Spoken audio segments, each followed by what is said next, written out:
In today's video, I'm going to teach you how to run a Lovable project locally in vscode. First, start on the Lovable dashboard.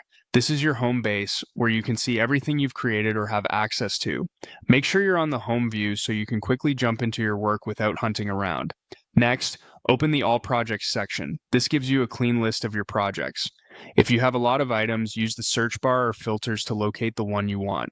Taking a second to confirm the project name and icon here saves time later, especially if you maintain similar prototypes. Now, click into the project you want to run locally. Inside the project view, you'll see tabs for different areas. We're focusing on the code itself, so head to the code area. This is where Lovable shows you the source and lets you grab what you need to work in your own editor. From the code view, you have two simple ways to bring the code to your machine.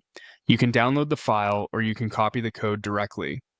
Downloading is handy when you want an exact file as is and prefer to manage it in your file system. Copying is great for quick edits or when you already have a file open in your workspace. Either approach is fine. Choose the one that matches how you like to organize your project.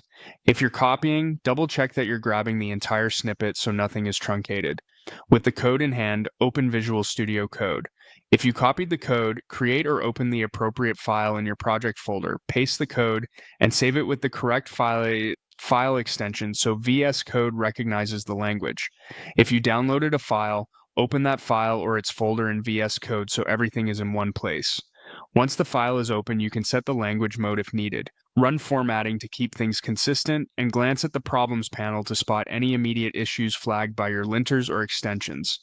At this point, your Lovable project's code is fully local and ready for you to work with in your usual workflow.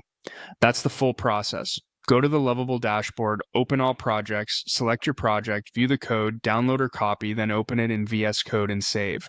You're now set up to iterate, customize, and move forward using your local development tools.